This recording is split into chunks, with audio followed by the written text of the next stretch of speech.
and upload. It's going to be a special website for. So, hi everybody, nice seeing you. Thank you for coming. Today, Parashat Shavua is Parashat Vayigash, where Yosef meets his brothers, and he needs to reveal himself before them. Very, very awkward moment when he shocks them and tells them that it's me, it's Yosef. Okay, we'll talk about this in a second. But first, I want to start with a story. Mr. Green, he was a goldsmith. He used to work with very fine jewelry. He had a very delicate. He knew how to design things. He himself, he worked in this for years. He got his inheritance from his parents, so he had a very good business. And plus himself, that he had, he knew the job very well. He had connections. Basically, his clients were the most rich people that would come to his store. Artists, stars, superstars, politicians, their wives, of course, right? All these would come to his store. One day, a lady comes. He sees she leaves a very expensive car, Lexus, let's say. She wears very expensive furs. She looks expensive. She has jewelry, she has stuff. And she gets into his store and she starts to look for things. So he saw her, he himself wanted to serve her. He comes, how can I help? And she tells him that it's her birthday. And her husband, which is a very important man, he's a professor, he would like to buy her a present and he would like her to choose what she wants to take. Fun. What do you like to see? She wants to buy sets. So it includes earrings and the necklace and the ring and the bracelet, whatever. She looks at his sets and he gives her his most expensive set. She looks at this, she looks at this. Eventually there were three, the most expensive sets that he had, that she was debating which one to choose. Then she tells him, my husband told me that he doesn't mind whatever I choose, he doesn't mind what's going to be the price even. But among these three, I don't know what to choose. He's the one that's going to give you the check. Let's go to him and ask his opinion. Whatever he chooses, I'm fine with this. He tells her, sure, where does he live? She gives him an address. He says, okay, let's go. She goes on her car, he goes on his own car, okay? And he goes after her. They come to a beautiful neighborhood where only rich people live over there. He sees at the mailbox, Professor Black, okay? He sees that's the name. So they get into the room, the lady comes in, she says, yeah, I brought him. She told him to wait in the living room. She went to look for the doctor, for the professor. He's waiting in the living room, and she tells him, I showed him the things. You can wait. He will see. We will decide what we want to do. You will go in later on. You'll tell him what's your price. You can negotiate with him if you want. Just wait a little bit, and then fun. He gives her the material. She goes to the other room. He waits. Waits and waits and waits. How long it takes to choose? After half an hour, he says, something's wrong here. He goes outside the living room. There's a long corridor, and in the end of this, there's a room. He gets into the room. He sees it's a professor's room.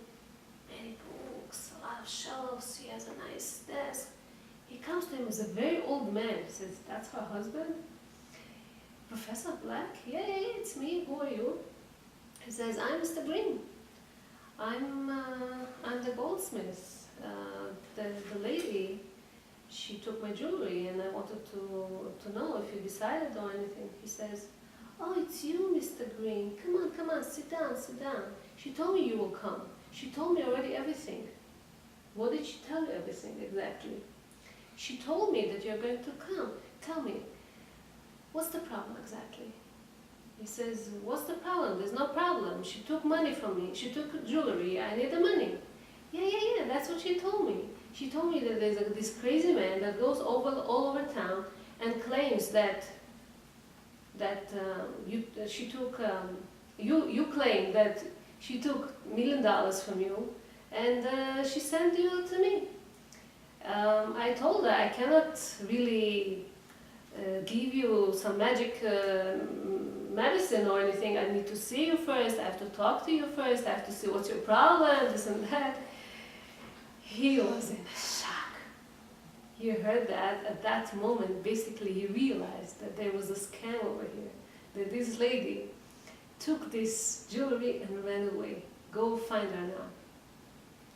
At this moment, when such a thing happens, what do you feel? What people feel usually? Very hard moment when you realize that at this moment you lost $1 million. I don't know if we all reach to understand what's $1 million, but you lost a lot of money. Like all your savings, all your work that you worked during your lifetime, whatever, you lost it at that moment. How do you feel? What do you think? It's a very, very terrible situation.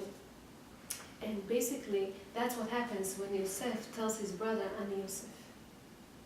Why? Omer Midrash, his brother couldn't even answer him because they got so frightened from him. Abba Kohen Amar, Oy lanu miyom adin, oy lanu miyom hatochecha. We have to be so afraid from the judgment day, in Olam Haba, because Yosef was the smallest from all the tribes, and they couldn't stand in his tochecha. They couldn't answer him. They didn't know what to say. What's going to be in the next world when God is going to ask us questions? What did you do? How did you waste your life? How did you come to a situation where you ran after nonsense, you ran after respect, power, fame, money, all kind of nonsense in this world instead of running after mitzvot, doing. This is how shocked we are going to be. Like, yeah, how did we lost it? What exactly happened? How did this woman was able to scam this Mr. Green? We're going to be shocked like that. That's the Yetzer Hara, the evil inclination. He's able to take from us. We had good intentions. We had a goal. We wanted to get there. We wanted to do mitzvot, but in a certain moment, it just grabs it, and we turn to a different direction, and we start making mistakes. So when the brothers thought all the time that it was Yosef's fault that they sold him, because Yosef had dreams. You want to power them, you want to control them, you want to do all kind of stuff, and when he said Ani Yosef, they understood that they were wrong. He had the right intentions. God led him this way. Okay, he didn't do anything against. And that moment when they understood it, all the picture changed. All of a sudden, they were in shock. We have a problem. What do we learn from the story? Like this. We have a problem. We run sometimes into conclusions, into the wrong conclusions. And we have to think, what is this rushing? Why to run into conclusions?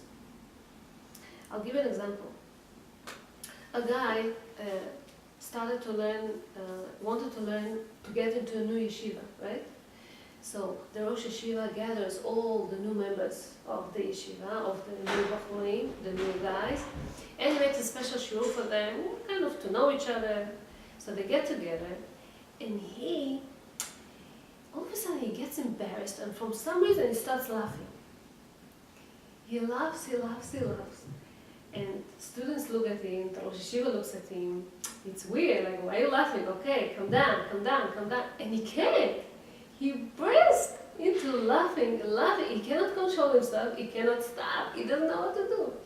So the rabbi sees that he cannot control himself. Okay, he tells him, so leave the room, laugh over there. Once you come down, come back. This boy goes out, goes into his room, packs his stuff, and leaves the yeshiva.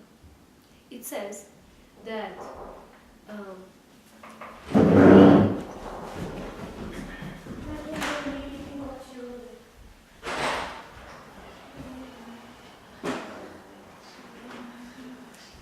that whenever he felt, whenever he saw that he understood, he thought that the rabbi is upset at him, the rabbi is angry at him, his friends are laughing at him, he made himself a joke, right? And once he thought these things, he said, I cannot go back. What they will think about me? What's going to happen? What's going to happen? And so he didn't come back to yeshiva. He, from some reason, went to serve in the army, stopped being religious, and that's how his life continued basically from them. So he got married to this Jewish woman, but not religious at all. This family is not religious. He has money because he works, but he's not really happy. And why all this happened? Because he ran quickly to a wrong conclusion. Nobody told you anything. Nobody insulted you. Nobody told you to leave and not to come back. Nobody told you that you're not welcome to the yeshiva. Nobody said anything. He himself decided that the rabbi is against him, that the friends are against him. And even if the rabbi says something, why to run into conclusions? You all know this story about Rabbi Akiva and Rachel. Rabbi Akiva, when he got married to Rachel, he was not a rabbi. He didn't know so much. She just saw in him good qualities. She saw that he has potentials. He is able to grow. And so he promised her to learn Torah, but he didn't understand what does this promising mean. When he came to reality, when he wanted to really study, he doesn't even know how to read and write. How is he going to learn? Who is going to teach him? So people told him, if you really want to learn from scratch, from the beginning, you have to learn with 3-year-old kids. Go to the cheder and learn with them. Me, a 40-year-old guy, I will study with 3-year-olds? Are you crazy? He tells his wife, I cannot learn Torah, I'm sorry, I will not humiliate myself. What people are going to think of me? So she didn't know what to do. I mean, she was right, he was right, she had all the rights to scream at him, like you promised, there were so many guys coming to her, she didn't want none of them. All of a sudden he breaks the condition, they had a condition that he goes to study Torah, and he doesn't. So, instead of running into conclusions, saying, oh, he's the worst, oh, I knew I couldn't trust him, oh, whatever, she was smart. Her father, we know that he was a very, very rich man. She comes back once and goes through her father's field, that there was this man that was working in his field, and he saw her, and he really felt pity of her, because she was a rich man's daughter, now she's living in a poor life. And he tells her, you know something, I have an old donkey, you know the story of the donkey? Yeah. I have an old donkey, and it's a sick donkey, maybe take it for free, and you can do something with this. This donkey had a very not healthy skin. On the way it fell, it was also limping, not only poor skin, and a lot of mud and dirt got into his skin, and when she comes home, slowly she sees that some seeds attached to it, some grass attached to it, and because of the moisture of his skin, it starts growing on top of this, on the back of the donkey. Now that's a very weird donkey, that some grass grows on top of it. So she tells her husband, let's take it to the market. They go with this to the market, everybody starts gathering around this, what kind of donkey it is that has some grass on top of it, that grass grows on it. people talking about this and talking and getting around and, okay, fine. In the end of the day, of course, nobody wanted to buy this donkey. They go back home. Next day, they go again to the market. Again, people gather next to it, but not so many because, okay, we saw it yesterday. The third day, nobody comes closer because we've seen it, we know, big deal. Next, what's the new news in town? Basically, she told him, she showed, or he understood himself, I should say, that people are talking, but they're talking once, they're talking twice, and they get used to it.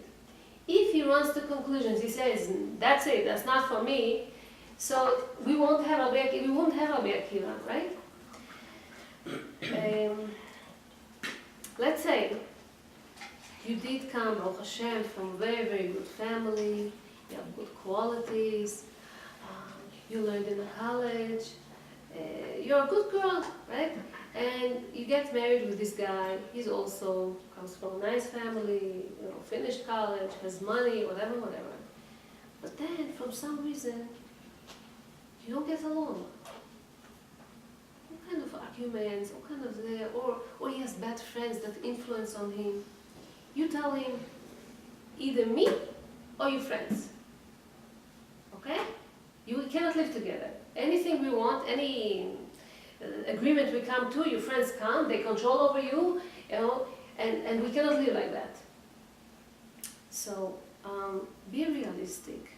Sometimes success to marriage life is, well, every marriage life has ups and downs. Nobody promises us a garden full of roses, life beautiful with no obstacles, with no problems. We have ups and downs. There are some thorns in the flowers, there are some problems here and there, and people go through troubles, people go through all kinds of difficulties. So once you know that you may come through this tough life, how do you react? Okay? Instead of going and running into conclusions, start maybe to find him an alternative. Maybe arrange or be acquainted with new friends that will influence him to the good. Don't just say your friends are not good and that's the end of it. Find him or go to a rabbi that will influence on you, that will influence on him. Try to show him in a very, very smart way that maybe they just want to have fun with him, but whenever there's really trouble, they all disappear, they're not over there. Another example, let's say you paid attention that he's very selfish. He made a decision, he didn't even tell you, he wants to go to, I don't know, a weekend to his brother that lives far, far away, he didn't even ask you, he didn't even tell you, nothing. You say to yourself, what is this? Don't go this way. And you start getting upset at him and everything. Don't run into conclusions. Sit and talk to him. Communication is very, very important. Maybe his brother is in a tough situation and he needs somebody to comfort him. Maybe your husband there's a lot of stress in his work or something and he needs to go a little bit out. Maybe, I don't know, there's all kind of things, maybe. Until you don't find out exactly what's the problem, you just don't run away. You don't run into conclusions. A woman must continue to have a routine life at home, no matter how upset you are at him at that moment. It doesn't have to be only your husband. It could be your friend, it could be your mother-in-law, it could be a neighbor. You cannot just break everything and say, I'm not your friend for now. A woman, let's say married to her husband and there's some obstacle, continues cooking no matter what, continues going, being at the house at a certain time. You don't run away to shopping or to your friend or to your mother or to I don't know exactly what. That's not the way. Once we want to deal with the problem, we sit and deal with the problem. We don't run away. That's not the idea. Everybody has moments that he falls, that he's not in the best situation at that moment, and maybe he wanted to tell you, but you found it too early. Maybe all kind of things. Sit and talk. Very important how to do it, not in an hysteric way. I told you once this example. There was this man that used to work in the matzah bakery. And in the matzah bakery, you have to be very exact on time, exactly. You know, every 18 minutes they change everything, all the inventory. They make sure that everything is clean, make sure everything is done. It's precise on time. So this guy, I don't know, from exhaustion or something, fell asleep.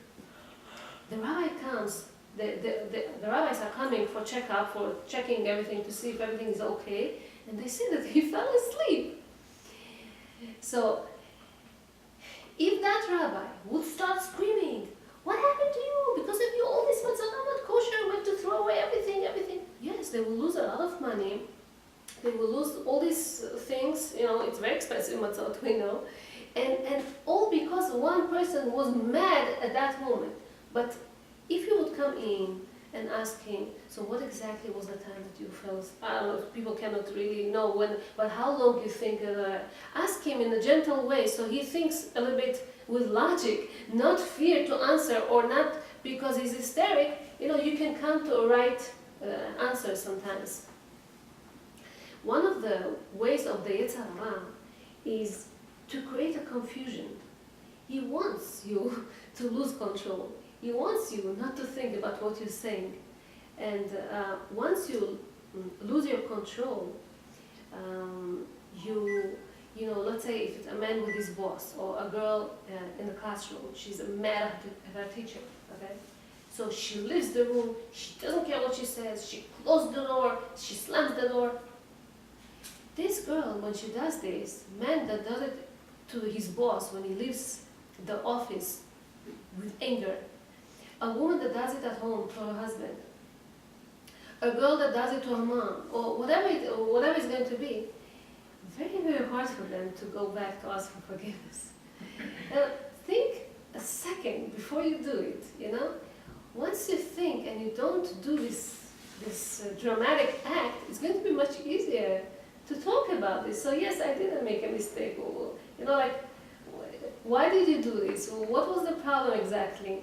But when people do this dramatic act, I'm leaving the house, I'm this, you know, it's going to be very, very hard for them to go to ask for forgiveness, to start from the beginning. And when we constantly do it one time after another, after another, after another, you're like having a scratch in the disc already. It's not something that happened once. It's coming back again and again. It becomes kind of a routine, and it's a problem. People start stopping believing you. Sometimes people run away to be busy with other things. Either you want to be busy with a book, you know, you just don't pay attention. When your mother is calling you, you're busy with yourself. Or getting into the internet and searching for websites and searching for an item or something, and people are calling you, you're not even listening because you're busy with something. So we have to understand that when we live in a house has to be a stable home. When every small little or big winds cannot just destroy everything because you get upset, because you get excited, because. Let's say, I'm sorry about these bad examples, but let's say sometimes it's reality, unfortunately. Let's say your mother told you that your husband is not the most successful man. He doesn't make good money. He's not perfect in this, he's not good in this, Many of us tend to believe it's my mother, she wants my best, you know. And it's true, they do want the best for us, but sometimes when they criticize, they don't do good. You don't build somebody with criticism. So don't run in a conclusion and think that your mother is right and your husband is not. You have to be responsible. You as a married woman, or even not, we're not talking only about husband and wife relations, is anybody in the family.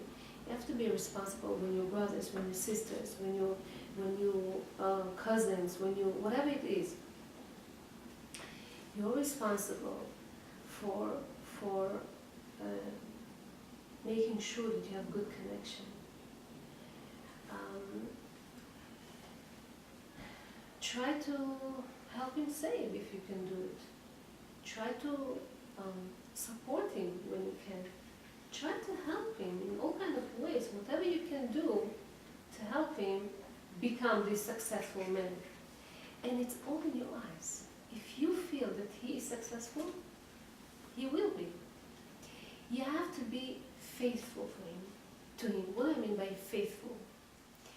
Faithful, I mean, you have to tell your mother, even though he is a shoemaker, he's not really a special man. My husband is the best shoemaker. You say it again and again and again.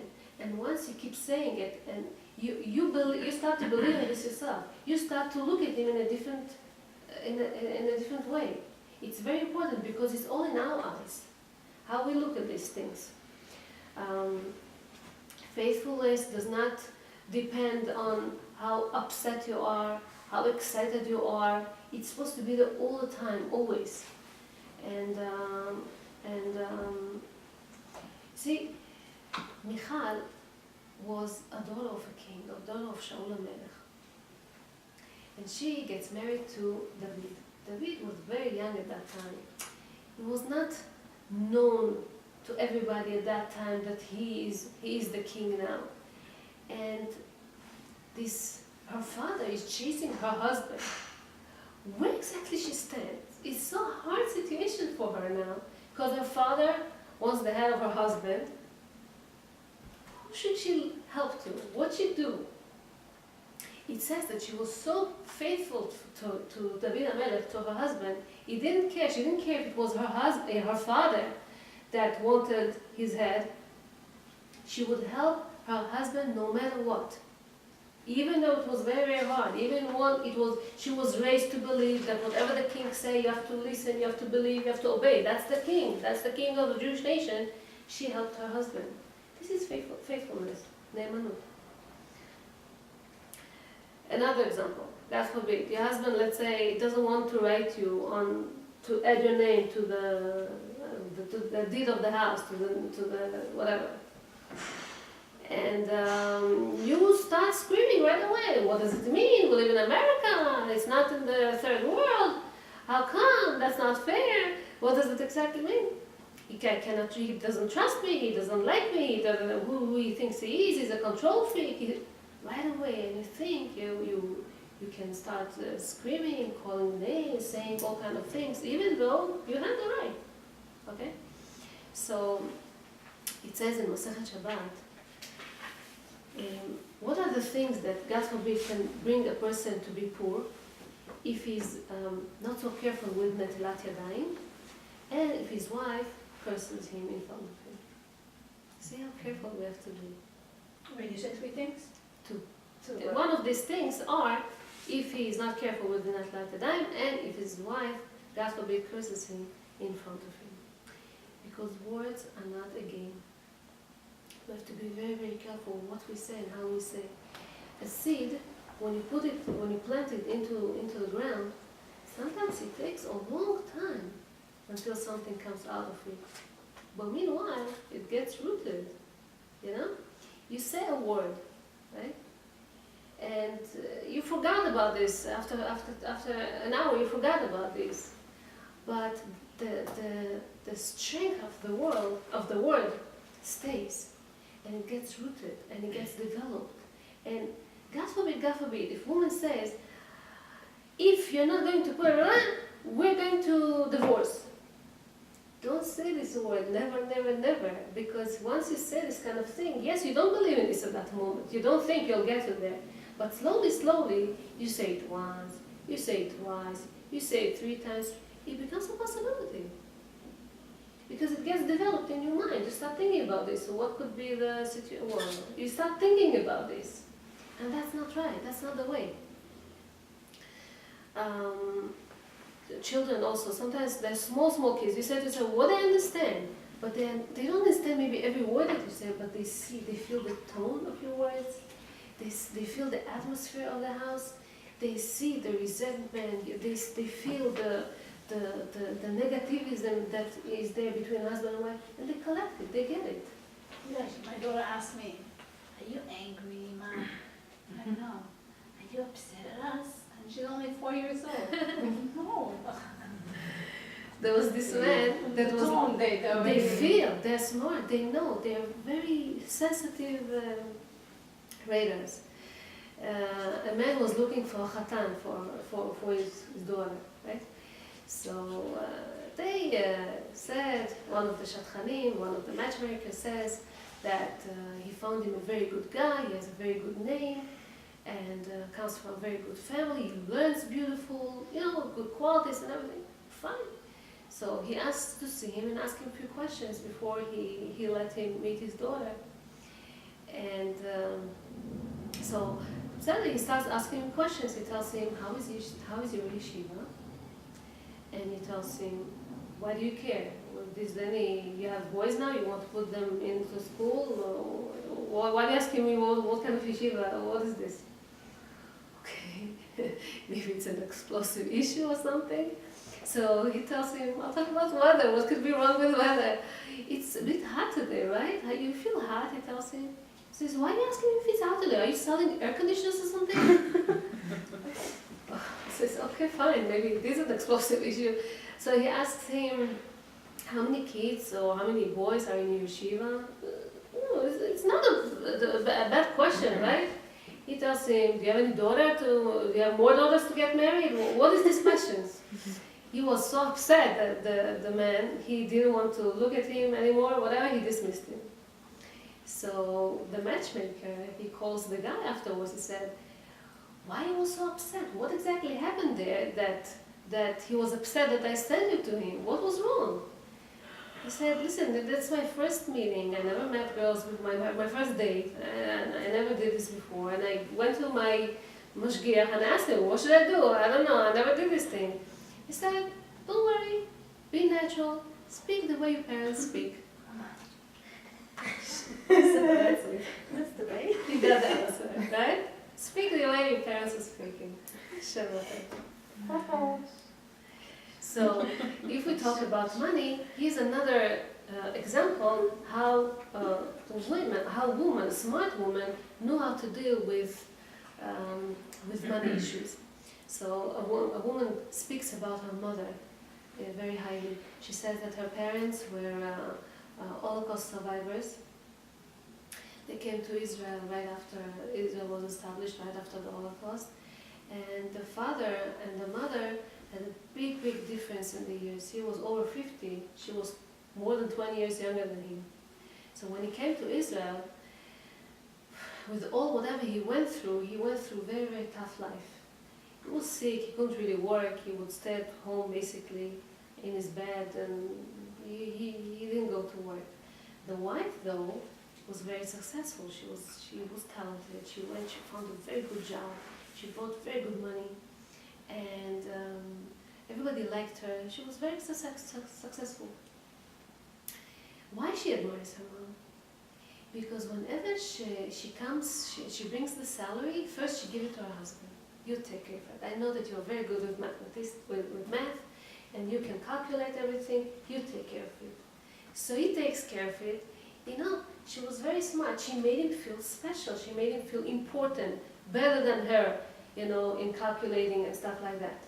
So he would decide, let's say she has to go shopping, how much money maybe they need to spend for food, how much money they need for insurance, how much money they need. She made him feel important, and the children of that family grew up to be very, very healthy children, mentally of course, right? Because they respected the father, they admired the mother, and she was very smart in a way because she made him feel important. Sometimes we get some money and who are you to tell me what to do? I also make money, not only you. You also get up and wash the dishes. You also do this. We live today in a time that women want equal life, but sometimes it depends how you do it. You cannot demand respect. You have to gain respect. You have to do it in a smart way. With your husband, with your children, you cannot demand respect from your kids also. Today's generation, what can you do about this? So let's continue. Let's say, running into conclusions. Okay, so you were pregnant a few times and you got a little bit, you gained weight. And let's say, and of course it's not right, your husband remarks about this. He says that you're too fat, let's say, God forbid. Okay? How do you react? You get really mad. You get really upset. And it's understandable, you have all the right. That's not the way, okay? But the question is, can you now take out, blurt, say whatever you want now just because of that? He said something and you want to give it back to him. You try to find all kind of disadvantages that he has, all kind of problems that he has, all kind of mistakes that he does, just to be even with him. Rabbi Yochanan, he asks, it says in Masechet Kiddushin, he asked Rab Zera, his student. Rab Zera used to live in Bavel, Iraq of today.